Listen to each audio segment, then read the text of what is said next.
Assalamualaikum warahmatullahi wabarakatuh. I am Guminton Norjainie M and one of the reporters of the Chapter 12, which is the Rules and Competences of School Heads. Here we talk about the rules and competences of the school heads. So the intended objectives or learning outcomes of this chapter is this. At the end of this chapter, you should be able to discuss the competences expected of school head as content and competences framework for Philippines and Southeast Asia. So, the reporters of this chapter 12 is Jogie Mae Pedroso, Rainimah Ebrahim, Kenneth Guevarra, and Oshaimah Siddick, and me, Guminton Norjainie M. So now, the introduction in Chapter 1, Section 5, RA 9155, the school head is an administrative and instructional leader. So yeah, according to the Republic Act 9155, also known as the Governance of Basic Education Act of 2001, Chapter 1, Section 5E, state that the school head and shall be administrative and instructional leader of the school and shall be responsible for the overall management and supervision of the school. So in simple terms, that the school head, that means that school heads is school head or the principal school administrator has two primary roles, which is the administrative leader and also instructional leaders.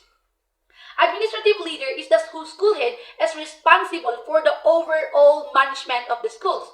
So like managing the school resources, the finance, and the personnel of the school. And they are in the school head ensuring that compliance of the law, regulations, and policy na yung school na yon is na-comply nila kung ano yung law or kung ano yung policy na meron sila. And also kung ano yung mga regulations or mga dapat gawin at hindi dapat gawin. And also the overseeing maintenance upkeep to the school facilities also. Pangalawa is that instructional leaders.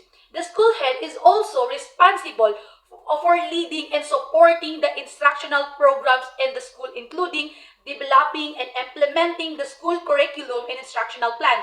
Dapat nag-lead siya para ma-develop or ma-develop ang kanilang school curriculum and yung mga instructional plans nila for their students. And also providing a guidance. A school head must be a guidance and so a guidance of the schools, and also gina-guide niya and sinusupport niya ang kanyang mga teachers and staff. And also, kailangan niya i-monitor as an instructional leader is you should be monitoring the progress of your students. The second is the competences of school heads. National Competences-Based Standard for School Heads, NC-BSSH, National Competency-Based Standard for School Heads, issues and DepEd Order number 32-2010 on April 16, 2010. So, ano nga ba ang NCBSSH?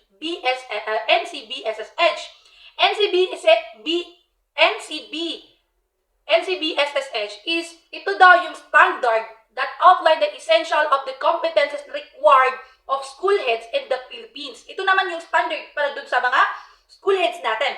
It's a competences-based approach to school leaders focusing on the demonstration of specific skills and knowledge rather than the more positions of them. So, why was that NCBSSH developed? So, NCBSSH developed is that DepEd recognized that need for more structures and standardized approach of school leaders. So, parang naisip na DepEd, i-recognize natin kung ano yung mga need for the structures and magkaroon ng standardized yung approach ng mga school heads, particularly in the light of the growing demands of the school administrations. So there is a core principles. We have that school heads are competent, committed, and accountable and providing access to quality and relevant education of all true transformational leaderships in high degree or professionalism. So itong core competences is that ito yung mga essential skills and knowledge that school head must demonstrate in their daily work. Ito daw yung kailangan nila i-demonstrate sa kanilang daily na ginagawa o work.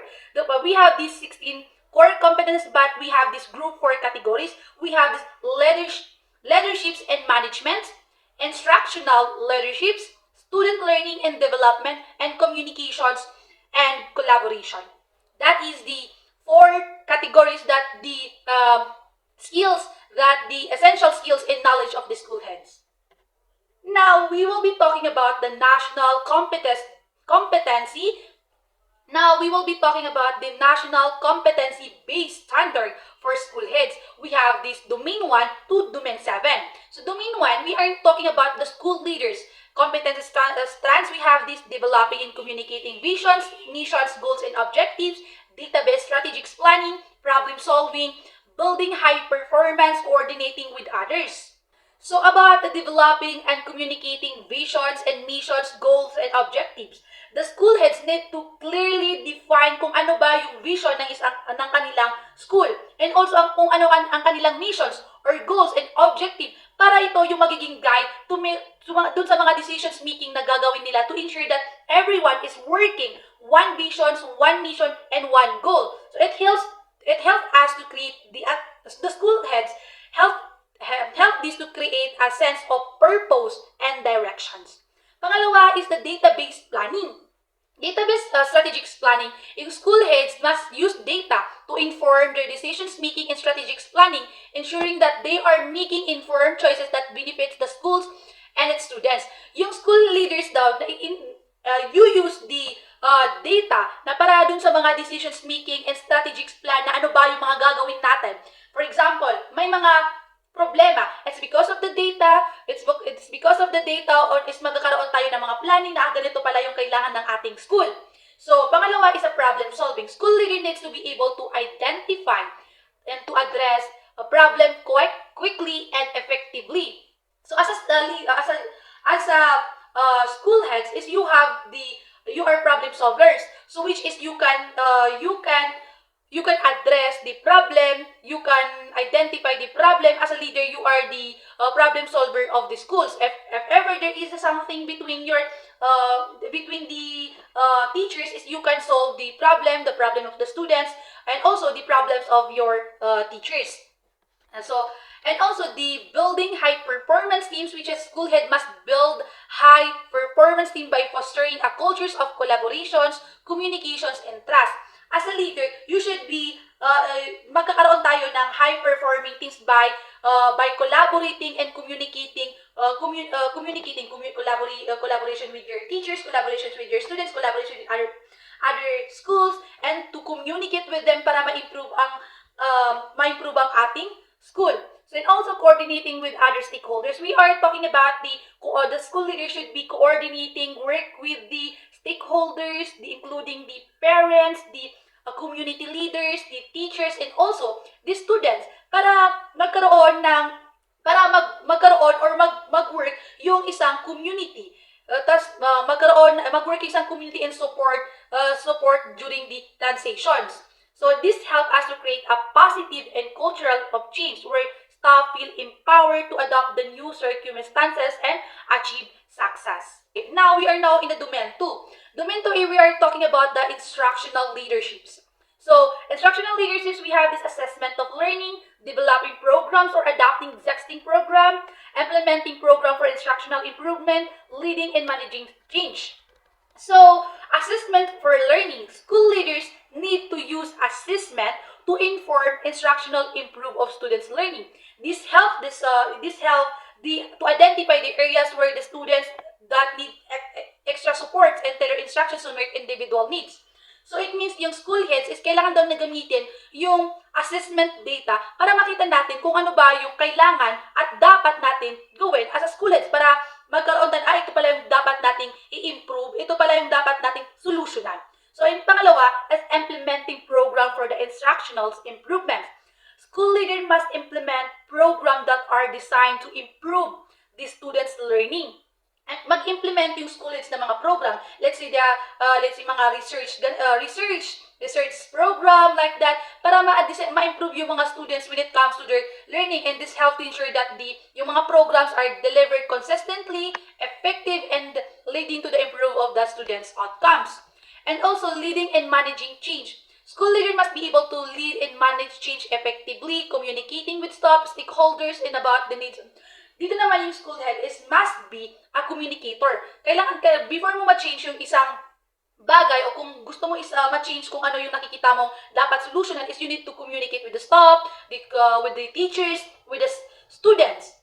So, and And that's for the Domain 2. Now, we are now talking about the Domain 3, which is the creating a student-centered learning climate. Setting high social and academic expectations, school leaders, and also creating school environment focused on the needs of the learners. So, the setting high social and academic expectation, yung school leaders daw need to set high expectations for the students. Kailangan natin mag-set ng high expectation sa ating mga estudyante.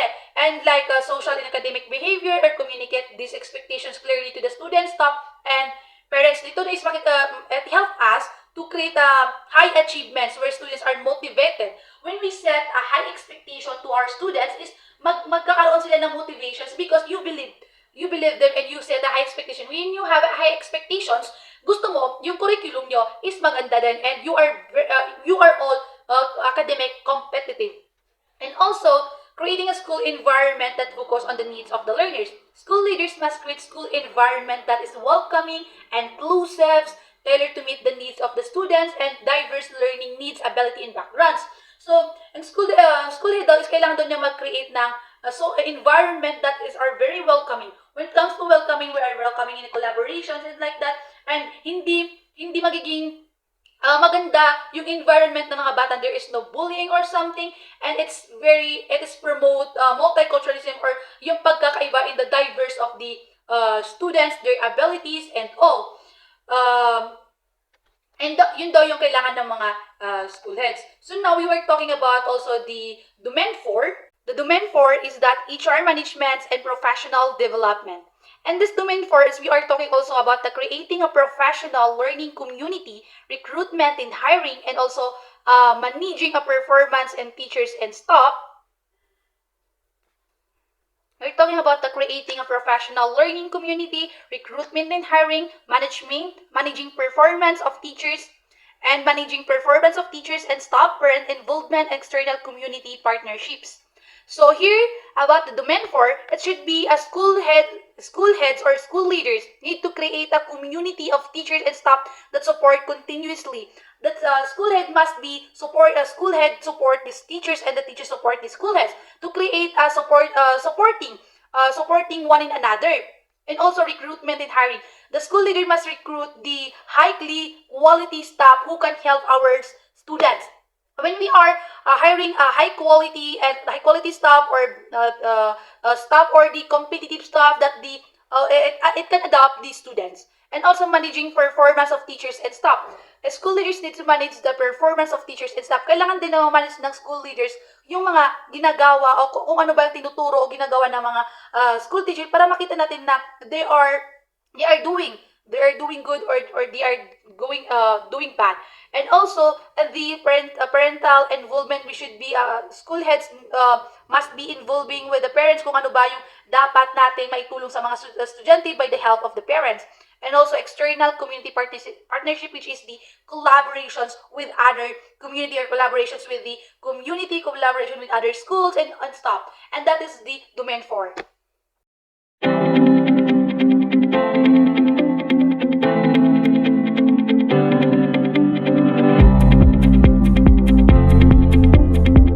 Domain 5 and parents' involvement and communication partnership. Parents involved refer to the active participation parents in education process and school activity. For example, regulation communication between parents and teacher about student progress, school event, and classroom activities. Paano nga ba magko-communicate yung teacher at saka parents? The way na may concern yung parents sa kanyang anak. And next is B, internal communication partnership. Communication partnership, collaboration between school and various community organizations, business and local institutions support and enhance the education experience their partnership can include. For example is resources sharing. Local business and organization can provide the resources such as funding, equipment, materials to support school program and activity.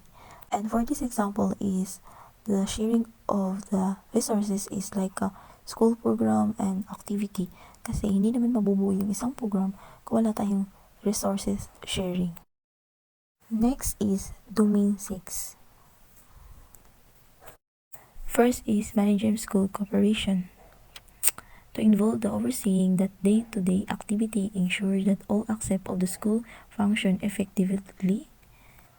For example, if safety implemented and regularly updating safety protocol, conducting fire and ensuring all staff and students are aware for the emergency.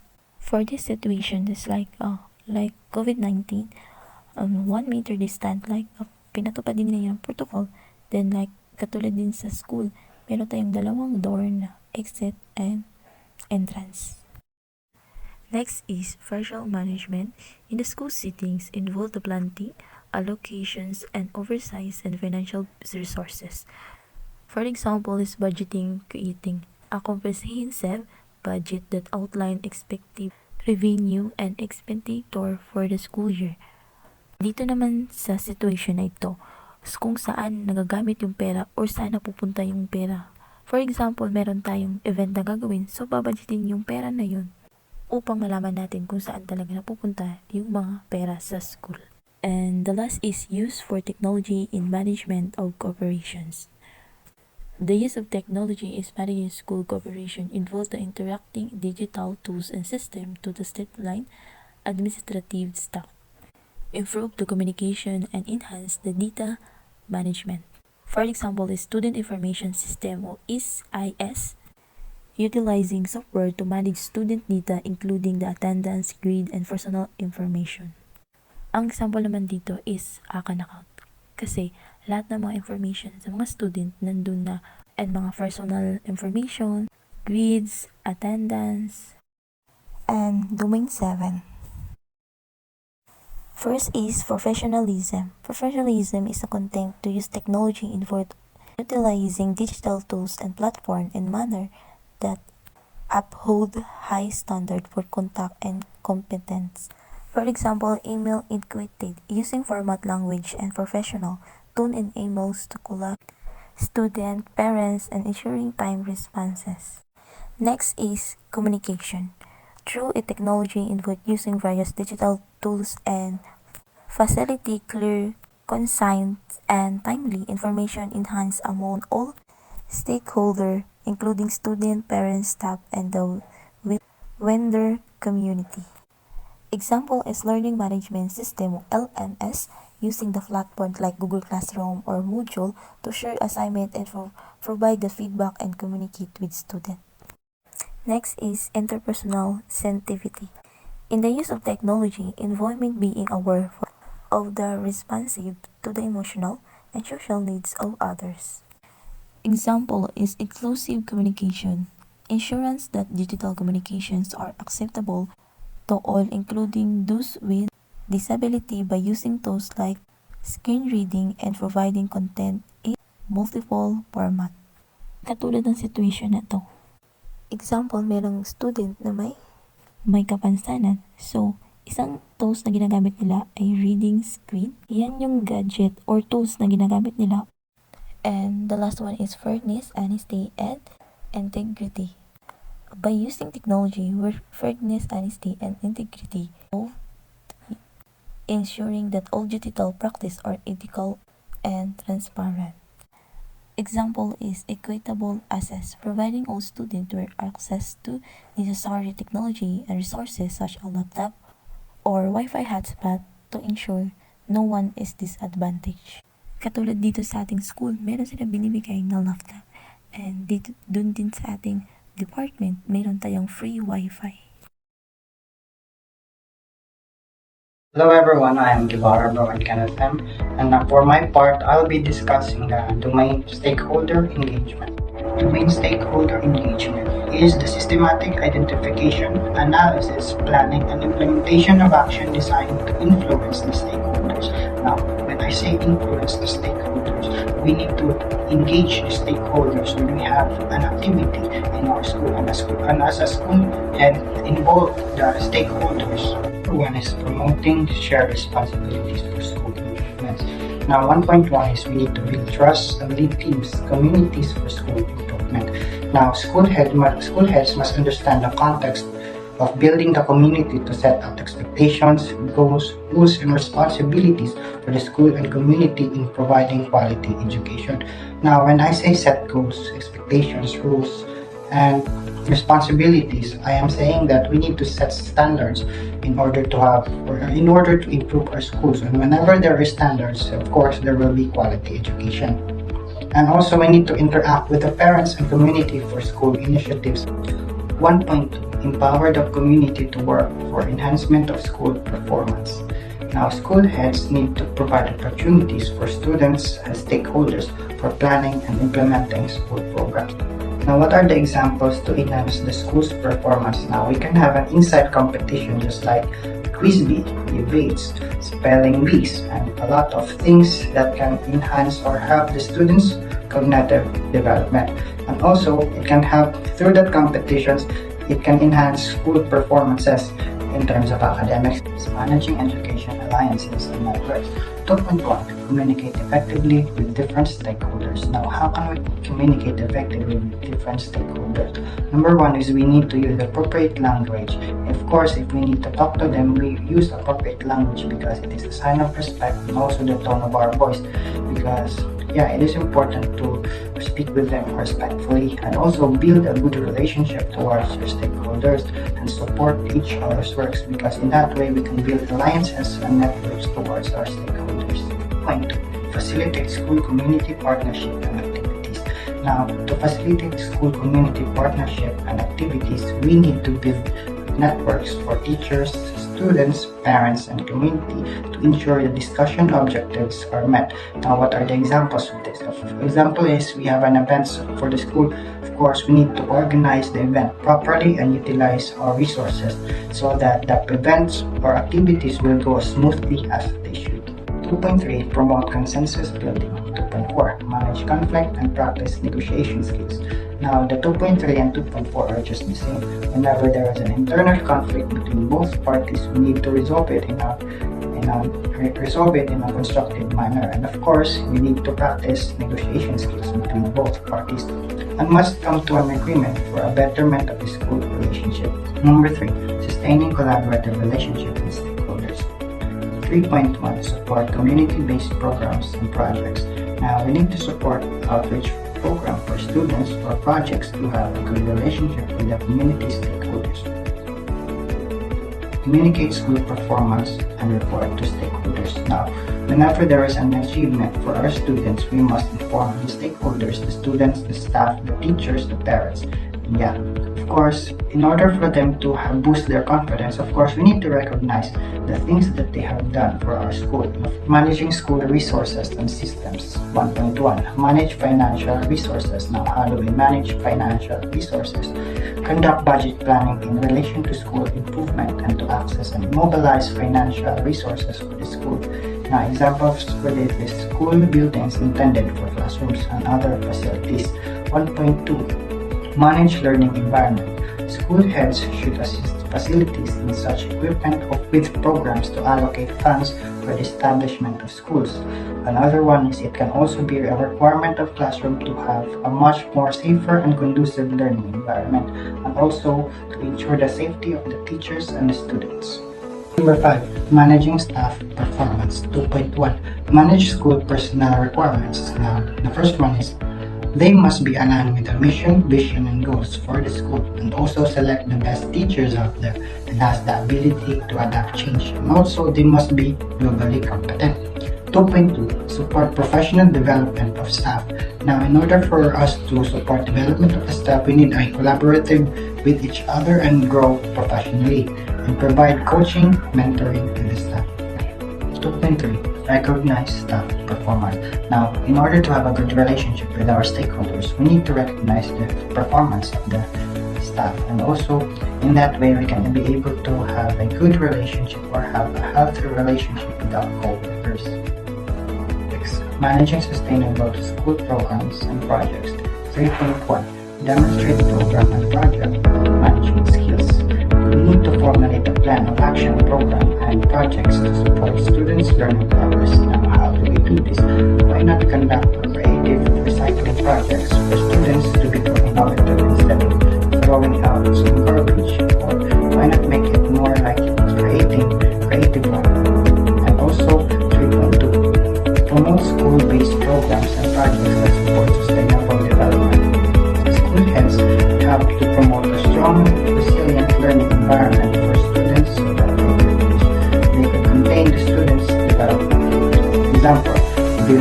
facilities that is conducive for Assalamualaikum warahmatullahi wabarakatuh. Greeting of peace and prosperity. Good morning to each and every one of you. I am Rainimah Ebrahim, and today I am going to discuss the competency framework for Southeast Asian school heads domain. So the other reporter already discussed the previous domain. So my report is all about the instructional leadership and personal excellence. So domain instructional leadership is a driving excellence in teaching and learning. As school heads, one of the most crucial responsibility of the school heads is to provide strong instructional leadership that drives excellence in teaching and learning. The competency framework for Southeast Asian school heads outline key competencies under the domain of instructional leadership, which we must embrace to effectively lead our schools. First is managing curriculum implementation. At the heart of instructional leadership is the ability to manage curriculum implementation effectively. This involves reviewing, enriching, and contextualizing curriculums, programs, and learning resources to meet the diverse needs of our students. We must direct, as school heads, you must direct curriculum implementation, organize regular learning sessions on curriculum implementation and improvement, and initiate and extracurricular activities that support the curriculum. Promoting sensitivity to diversity and differentiate instruction is also essential to ensure that all students can access the curriculum and succeed. So that's what it says in managing curriculum implementation. Next is promoting quality instruction. Effective instructional leadership requires us to promote quality instruction in our schools. We must ensure that teachers have the necessary knowledge, skills, and disposition to deliver high-quality instruction. Providing teachers with opportunities for professional growth and development is crucial, as is establishing systems for monitoring and evaluating instruction. By providing teachers with constructive feedback to improve their practice and recognizing and celebrating excellence in teaching, we can foster a culture of continuous improvement. Last is fostering a culture of continuous improvement. To drive excellence in teaching and learning, we must foster a culture of continuous improvement in our schools. This involves analyzing students' learning data to identify areas for improvement, engaging teachers in collaborative inquiry to solve instructional problems, and providing teachers with resources and support to implement innovative practices. By celebrating success and learning from failures, we can continuously improve our instructional practices and ensure that all students reach their full potential. Effective instructional leadership is essential for driving excellence in teaching and learning. By managing curriculum implementation, promoting quality instruction, and fostering a culture of continuous improvement, we can create learning environment that enable all students to thrive. As school heads, let us embrace the competencies outlined in the instructional leadership domain and work together to transform education in Southeast Asia. So now, let's move on to the next domain, which is the personal excellence. So, as I've said a while ago, as school heads, we play a crucial role in shaping the educational landscape and ensuring the success of our students. However, to be truly effective leaders, we must not only possess the necessary knowledge and skills, but also embody the qualities of personal excellence outlined in this competency framework for Southeast Asian school heads. So under the personal excellence is the self-awareness and emotional intelligence. One of the key aspects of personal excellence is the development of self-awareness and emotional intelligence. As school leaders, we must be attuned to our own emotions, strengths, and weaknesses, and how they impact our decision-making and interaction with others. By cultivating self-awareness, we can better understand our own biases, manage our emotion, and adopt our leadership styles to different situations and stakeholders. Next is the ethical behavior and integrity. Ethical behavior and integrity are the foundation of effective leadership. As school heads, we must consistently demonstrate a strong moral compass, making decisions that prioritize the well-being and best interest of our students, staff, and community. By modeling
Domains and competences for school heads in Southeast Asia. Instructional and administrative leadership are vital for the success of educational institutions. Instructional leadership focuses on enhancing teaching and learning, while administrative leadership ensures the efficient and effective management of school operations. Good day everyone, I'm Oshaimah Siddick and I'm going to continue our report for Chapter 12. Like the National Competency-Based Standards for School Heads, for Philippines, the Competence Framework for Southeast Asian School Heads also includes domains for instructional leadership and administrative leadership. Instructional leadership, number 1, leading curriculum implementation and improvement. Instructional leaders play a crucial role in guiding the adoption and continuous improvement of the curriculum. This involves ensuring that the curriculum is up-to-date, relevant, and aligned with educational standards and the needs of students. Number 2, creating a learner-centered environment. When you say creating a learner-centered environment, it means prioritizing the needs, interest, and learning style of students in all educational activities. This approach often involves active and collaborative learning strategies. Number 3, supervising and evaluating teachers' performance. Supervising and evaluating teachers' performance involves observing classroom practices, providing constructive feedback, and supporting professional growth.